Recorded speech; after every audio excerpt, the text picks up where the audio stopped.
Guys, welcome back to Mumta Nawal tutorial. And guys, in this video we're going to solve some other biology important questions. All these questions will be from 11th and 12th class syllabus. Okay, so let's start with the questions. Let's start question number first. A good vision depends on adequate intake of keratin rich food. देखो, हमें keratin rich food खाना चाहिए जिससे हमारे पास एक good vision रहे. तो हमें एडिक्वेट मतलब प्रॉपर अमाउंट में इनटेक करना चाहिए, यानी खाना चाहिए keratin rich food. Select the best statement from the following statement. In statement में से हमें बेस्ट स्टेटमेंट बताना है जिससे हमें क्या है, गुड विजन रह सके और कैरेटिन रिच फूड हम खा पाएँ. सबसे पहली चीज़ क्या चीज़ होती है, vitamin A derivatives are formed from carotene. बिल्कुल सही है, विटामिन ए हमें इंपॉर्टेंट होता है गुड विजन के लिए और ये हमारे पास कैरेटिन से बनता है, डराइव्ड होता है. तो vitamin A derived are formed from carotene. बिल्कुल सही है. नेक्स्ट स्टेटमेंट है, the photo pigments are embedded in the membrane disc of the inner segment. जो इनर सेगमेंट होती है उसके मेम्ब्रेन डिस्क के अंदर क्या चीज़ प्रेजेंट होती है, फोटो पिगमेंट प्रेजेंट होता है. ये गलत है. इनर की बजाय आउटर सेगमेंट के अंदर ये प्रेजेंट होता है. आउटर सेगमेंट की जो डिस्क होती है उसमें एम्बेडेड होता है. तो ये स्टेटमेंट हमारी गलत हुई. नेक्स्ट हमारे पास retinol is an derivative of vitamin A. Retinol जो है वो डेरिवेटिव होता है विटामिन ए का. बिल्कुल सही है. Retinol is a light absorbing part of all the visual photo pigments. जो इतने भी हमारे फोटो पिगमेंट्स होते हैं, रेटिनॉल की वजह से ही लाइट जो होती है वो एब्जॉर्ब हो सकती है. ये भी बिल्कुल सही स्टेटमेंट है. यानी हमारे पास ए, सी और डी स्टेटमेंट बिल्कुल सही है और बी हमारी गलत है. हमें बेस्ट ऑप्शन फाइंड आउट करने थे. तो ये हमारे पास ए, सी, डी. तो ऑप्शन ए हमारा इसमें करेक्ट आंसर होगा. नेक्स्ट क्वेश्चन देखते हैं. Question number 2, the hepatic portal vein drains blood to liver from. अब देखो, हिपैटिक पोर्टल वेन की बात कर रहे हैं तो हम एक डायग्राम से पहले इस चीज़ को क्लियर करते हैं. ठीक है, let's an example that this is our heart.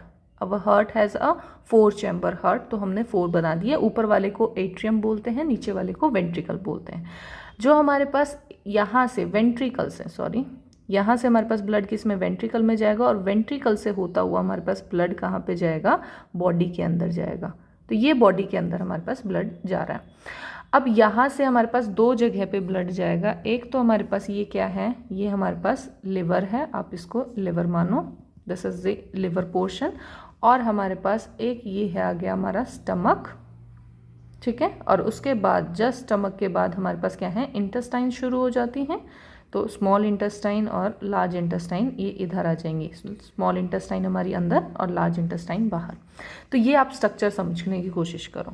अभी देखो, हमारे पास जो हमारे पास ये जो लेफ्ट साइड से हमारे पास जा रहा है, लेफ्ट साइड जो हार्ट का है, वेंट्रिकल से हमारे पास ब्लड कहाँ जा रहा है, 2 जगह पे जा रहा है. बाकी बॉडी के अंदर तो जा ही रहा है, साथ में हमारे पास एक तो लिवर में जा रहा है, ये लिवर में जाएगा और हमारे पास जो स्टमक है उसके अंदर जाएगा. तो ये स्टमक के पोर्शन को यहाँ पे स्टमक को वो प्रोवाइड करेगा. कौन सा होगा, ये ऑक्सीजनेटेड होगा. कौन लेके आता है, अयोटा लेके आती है इसको. और ये ऑक्सीजनेटेड ब्लड है, यानी ऑक्सीजन रिच ब्लड है, इसमें ऑक्सीजन ज़्यादा है. तो ये सारी चीज़ों को हमें ऑक्सीजन चाहिए, वो मिल रहा है. अब यहाँ पे हमारे पास क्या होगा, ये सारे के सारे डिवाइड हो जाएंगे कैपिलरीज में. यानी हमारे जो आर्टरीज होती हैं वो कैपिलरीज में कन्वर्ट होंगी और फिर आगे जाके किस में बदल जाएंगी, वो वेन्स में बदल जाएंगी. वेन्स क्या होती हैं, जिसके अंदर कार्बन डाइऑक्साइड ज़्यादा हो. यानी this is the carbon dioxide rich blood. क्योंकि हमारे जितने भी सेल्स थे उन्होंने ऑक्सीजन ले ली और बाद में जो छोड़ दिया वो क्या है, कार्बन डाइऑक्साइड उसके अंदर छोड़ दी.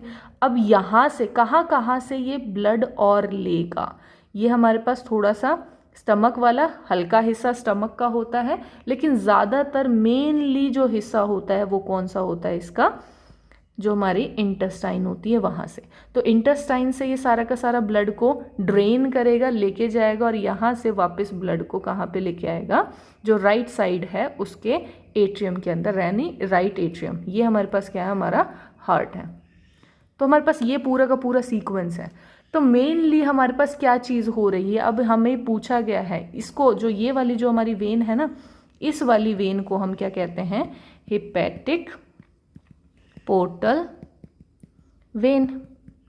ठीक है, ये हमारे पास कौन सी होती हैं, हिपैटिक वेन, हिपैटिक वेन। तो इससे रिलेटेड आपके पास कोई भी क्वेश्चन आएगा ना, आप इस डायग्राम से आपको सारी चीज़ें याद रह जाएंगी। तो ये डायग्राम आपको बस याद रखना है कि किधर से कहाँ कहाँ क्या क्या चीज़ें जा रही हैं। तो हमारे पास ब्लड, अब हमें क्या है, यहाँ से हमारे पास ब्लड किधर जा रहा है, ड्रेन होके हिपैटिक वेन्स के अंदर जा रहा है। कहाँ से, hepatic portal vein. Portal vein कहाँ से लेके जा रही है, जो हमारे पास डाइजेस्टिव ट्रैक्ट था, जो इंटेस्टाइन वाला पोर्शन है वहाँ से। यही हमसे पूछा गया था। the hepatic portal vein drain blood to liver from, देखो लिवर के अंदर, ये लिवर है, इसके अंदर कहाँ से ड्रेन करके वो लेके जाता है, तो वो होता है हमारा इंटेस्टाइन के अंदर। तो ऑप्शन 2 इसका करेक्ट आंसर होगा। नेक्स्ट क्वेश्चन देखते हैं, question number 3। Thalassemia and sickle cell anaemia are caused due to the problem in globin molecule synthesis, select the correct statement. अब देखो, थैलेसीमिया क्या चीज़ है, this is a disease which is a RBC related disease. ठीक है, हमारे जो red blood cells होते हैं उनसे रिलेटेड हमारे पास ये डिजीज़ होती है। इससे हमारे पास जो रेड ब्लड सेल्स हैं उनकी शेप जो होती है वो तो चेंज होती है, साथ में ऑक्सीजन कैरिंग कैपेसिटी जो होती है वो रिड्यूस हो जाती है थैलेसीमिया के अंदर, यानी प्रॉपर ऑक्सीजन क्वांटिटी नहीं प्रोवाइड कर पाता हमारा RBCs, जितनी बॉडी की नीड होती है।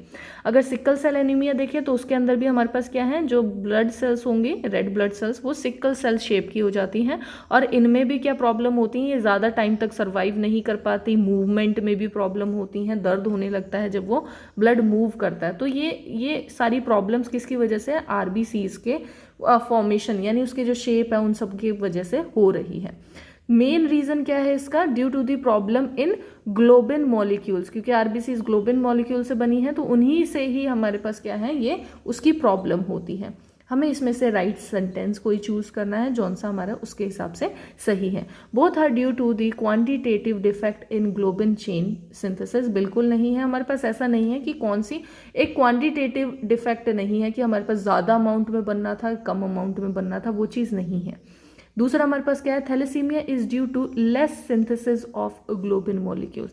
हमारे पास क्या है, जो थैलेसीमिया होता है, specially thalassemia, sickle cell anaemia की बात नहीं, स्पेशली थैलेसीमिया जो होता है वो हमारे पास due to less synthesis of globin molecule, ये रीज़न आता है कि हमारे पास वो शेप जो होती है वो अलग हो जाती है और प्रॉपर ऑक्सीजन की क्वांटिटी नहीं ले पाता हमारा शरीर। तो ये हमारी स्टेटमेंट बिल्कुल सही है, हमें करेक्ट स्टेटमेंट ही ढूंढनी थी, तो हम डायरेक्टली सेकेंड ऑप्शन हमारा इसका करेक्ट ऑप्शन है, तो आपको ज़्यादा डिटेल में जाने की ज़रूरत नहीं है।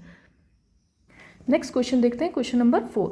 विच of the following facilitates opening of stomatal aperture. Stomatal aperture क्या चीज़ होती है, दिस इज आर लीफ।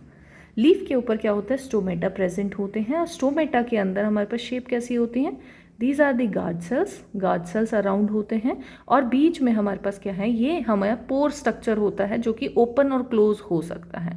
तो इसकी ओपनिंग की पूछी जा रही है कि ओपन कैसे होता है स्टोमेटल एपरेचर।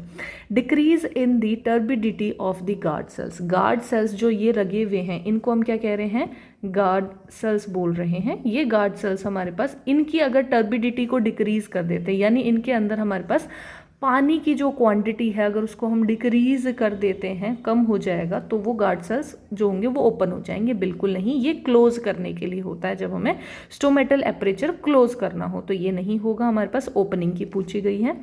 दूसरा हमारे पास क्या है, radial orientation of cellulose microfibrils in the cell wall of guard sales.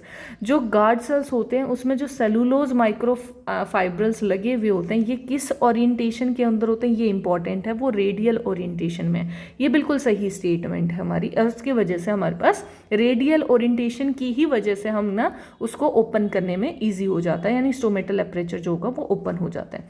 Longitudinal orientation of cellulose microfibrils in the cell wall of guard cells, तो अभी हमने देखा लॉन्गिट्यूडनल नहीं होता, रेडियल होता है, तो वो हमारा सही है। Contraction of outer wall of guard sales, देखो मोस्टली आप लोग ये वाले को सही ले लेते हो कि कॉन्ट्रैक्ट करेगा तो ओपन हो जाएगा, बिल्कुल नहीं। कॉन्ट्रैक्शन और रिलैक्सेशन इसके अंदर प्रोसेस नहीं होता, मेन प्रोसेस होगा पानी का, यानी पानी कैसे आ रहा है, अगर टर्बिडिटी ज़्यादा है या टर्बिडिटी कम हो रही है, उसके बेसिस के ऊपर हमारे पास स्टोमेटल एपरेचर जो होगा वो ओपन और क्लोज होगा। लेकिन उसको हेल्प कौन करेगा, हमारे पास जो सेलुलोज के माइक्रोफाइब्रिल्स लगे हुए होते हैं ये हेल्प करते हैं, जो कि रेडियल ओरिएंटेशन होता है उनके अंदर, ठीक है। तो ऑप्शन 2 इसका करेक्ट आंसर होगा।